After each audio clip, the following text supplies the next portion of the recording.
Welcome, ladies and gentlemen, to the Daily High with your hosts, Matt McGregor and Tone Vase. How are you, Tone? Good morning, mate. Long weekend. How'd you go? Morning. I was, we didn't mean to take a week off, but every day it's like, price ain't doing anything. Let's just enjoy the holidays. Yeah. And it was like the same thing every day. Yep. So it's great. Spent a week in Aruba with the family, and now I am in Roatan. I'm at Prospero Roatan. I should probably talk about that. But I got to go diving in 30 minutes, so this will be a quick show. And tomorrow we'll give you guys a nice, longer format Q&A. Yeah, and I hope everybody watching had a wonderful Christmas and a happy holiday season. The price is not as exciting as I hope that, your time was with your family and loved ones. All right. That being said, let's get into the price. Look, I'm just going to start on the weekly. This is the chart looks dog shit still on the weekly. It has right through for what was it? Well, really, to be honest, 1, 2, 3, 4, 5, 6, 7, 8, 9, 10.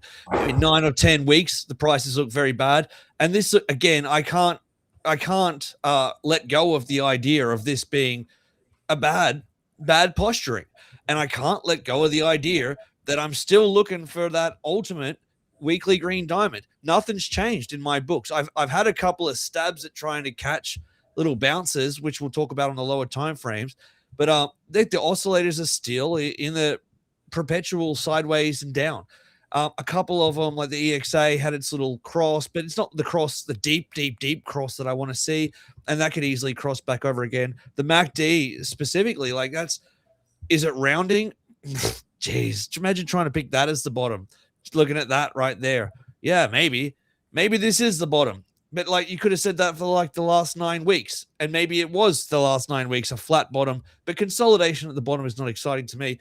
I still think we got one more leg down, if not, more. That's the weekly for me.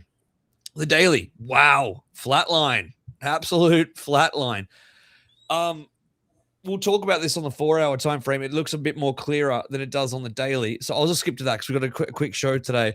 But we have had, I think, 6 attempts at a rally, and every single time, let's go through this. This is crazy.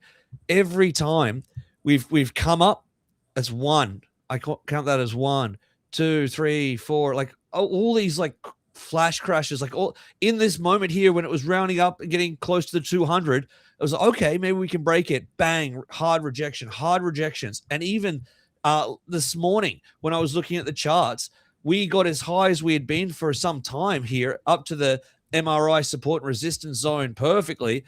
And I was like, whoa, that's a really nice candle. And what did we do? Just once again, flat bang, crashed it down to the MRI support and resistance line. Wow, talk about a squeeze between MRI support and resistance lines. And that truly is where we sit right now, between the MRI support and resistance lines. I dare say above that MRI support and resistance line, I'll be very excited about the price with a good close above it, and a close below it on the bottom side. I'm not happy with it at all.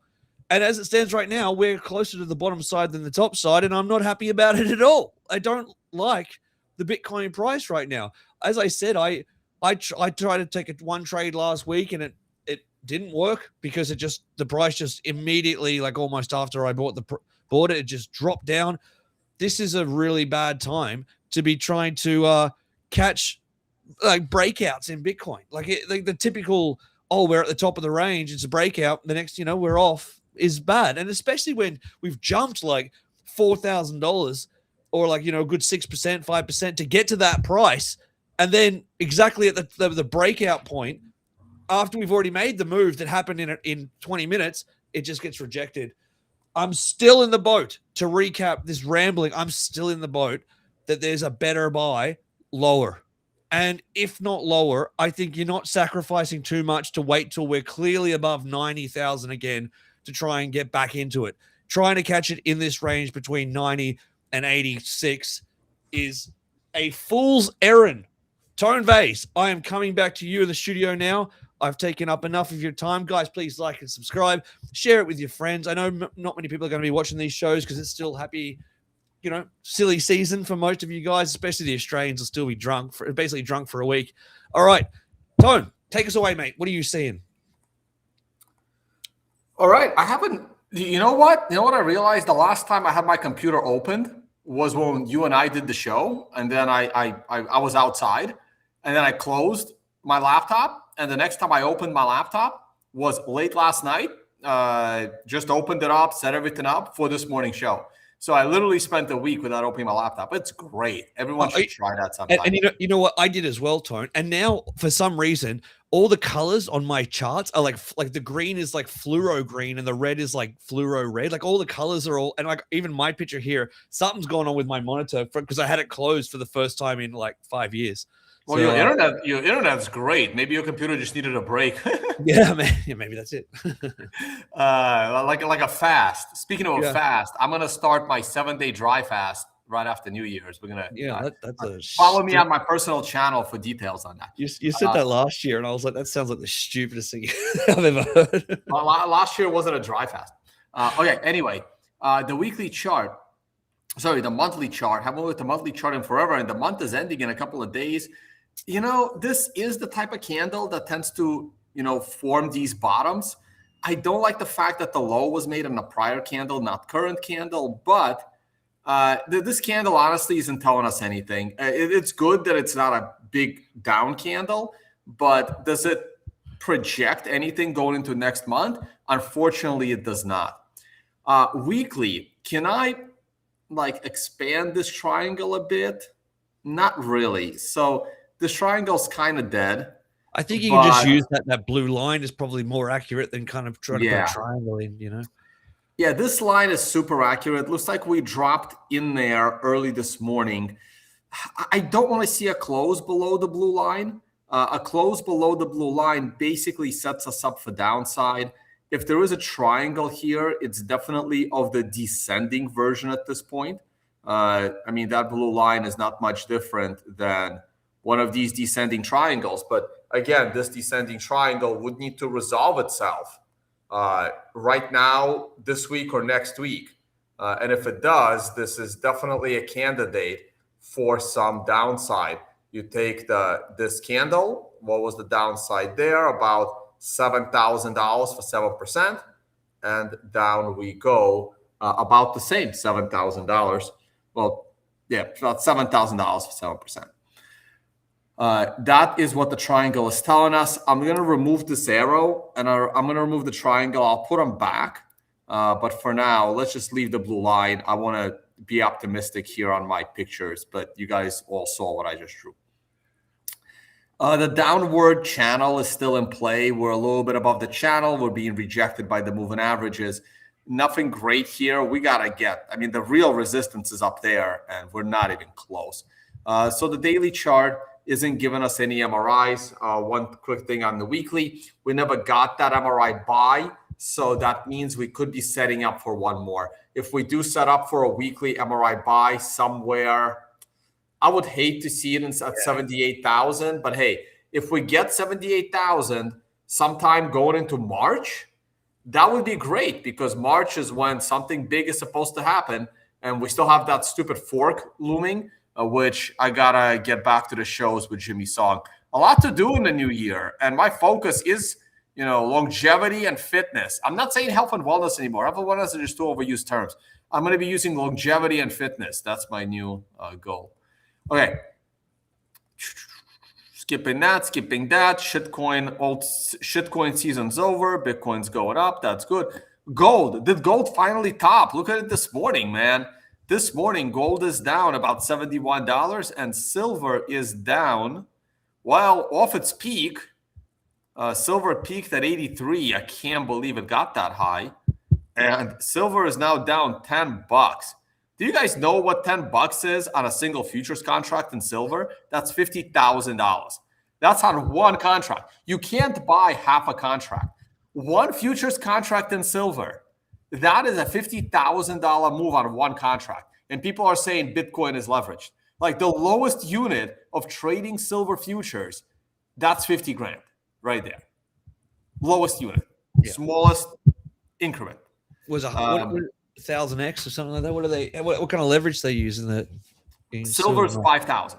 5,000. Well, it's not 5,000x. It's 5,000 ounces. Yeah. So $1 move in silver is 5 times 5,000 because you're controlling 5,000 ounces in a single contract. Now, if silver starts trading over $100, they may alter that, right? Because remember, this 5,000 units of silver was determined, after like 20 years of silver at the $10 range, right? So and now that it's 10 times that, things could be different. But for now, that is still $5,000 per one contract. I've been trying to time the second silver trade. This happened while I was sleeping, so certainly wasn't going to happen. Yeah, this happened. Oh, look at that MRI top. This happened late last night. Yeah, I wasn't going to trade it late last night. I was 7 p.m. This was around 7 p.m. No, I wasn't in front of it. But let's see. I would love to short silver from 90 and watch it go back down to like 40. So we'll see. I'm still eyeing to short silver, but that's a massive move. Let's see what develops of that. But I'm not going to trade it this week. I want to enjoy New Year's. Gold silver ratio got way lower than I expected. All right. And S&P 500 new all-time high. How about that? Crazy. How about that? There it is. New all-time high in the S&P. And that's a monthly chart. Here's your weekly chart. And the S&P doesn't look like it's stopping anytime soon. I've been bullish on the S&P in forever. It's very strange that the S&P is at a new all-time high and Bitcoin is, trading near the lows. That's very strange. Here's the daily S&P futures. They're down a smidge this morning, and Bitcoin is way lower. I think Bitcoin is going to catch up. So that keeps me bullish on Bitcoin. Not sure how, not sure when, but we'll see. And, it does feel like the big players, the big institutions are holding Bitcoin down a bit. It just kind of feels that way. It's like not enough important people have gotten in before the next big jump. Could also be the stupid fork a little bit, but it just feels like something is preventing Bitcoin from going up.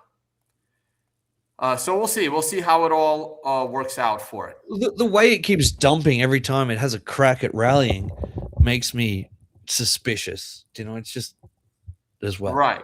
Yeah. Something like, I'm not saying it's it's not a conspiracy theory. No. It's not like, you can call it manipulation, but I think they're playing within the rules, right? Someone is just dumping Bitcoin, and eventually they're going to go broke doing so. But somebody is keeping the price of Bitcoin artificially lower than it is. It's okay.